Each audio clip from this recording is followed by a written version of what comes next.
born, we start learning this as soon as we possibly can. Starting with basic things like our ABCs. Around age 5 is when we start going to kindergarten. Now, there's book after book written, and the most famous over this type of subject is I Learned Everything I Need to Know in Kindergarten.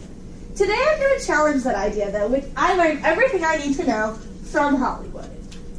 I don't know about you all, but have you ever thought, why do we watch movies? Of course they're enjoyable. I mean, I know I enjoy them. But a lot of things are enjoyable that we don't put millions of dollars into making.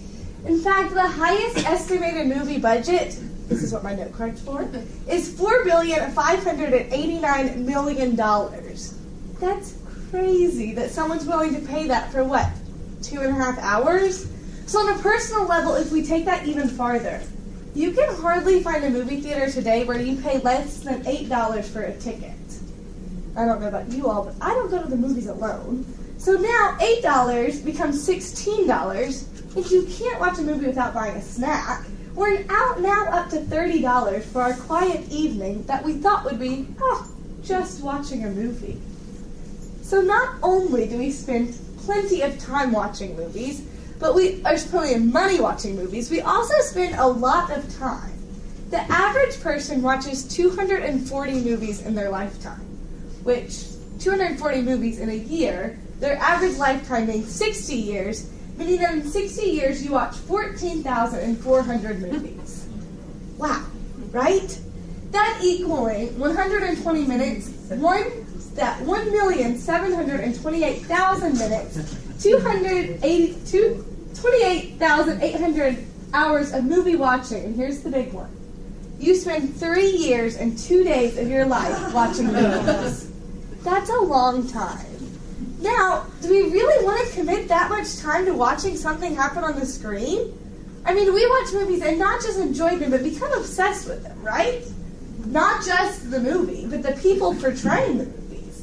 I mean, we now have things like Woman Crush Wednesday, Man Crush Monday, and I don't know if you all have gotten on board, but by this point in your lives, you should all have picked out a spirit animal as well. So, from one of these people, we're supposed to spend 120 minutes watching them portray things that aren't even our own lives, and we have to pay a corporation to do it. We enjoy watching someone's perfect catch, the perfect kiss, the perfect moment, or the perfect house. So what is it about this that makes it so great that we continue to go back and make the business successful?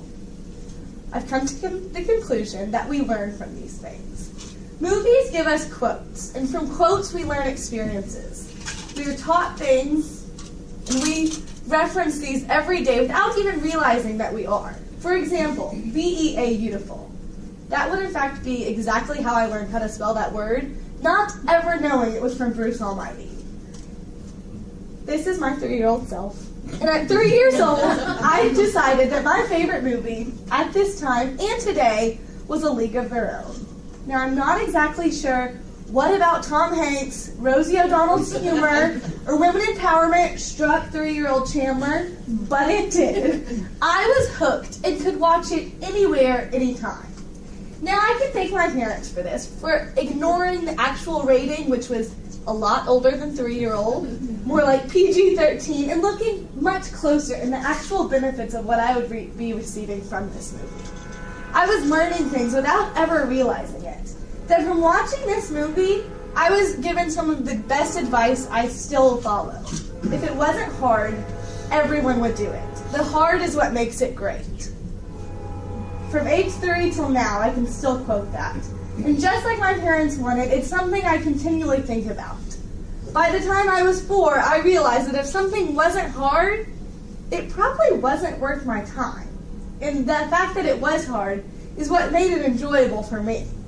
So by watching these characters do the thing I love so much, play baseball, I was able to get through the rest of my life till today, simply by watching a movie.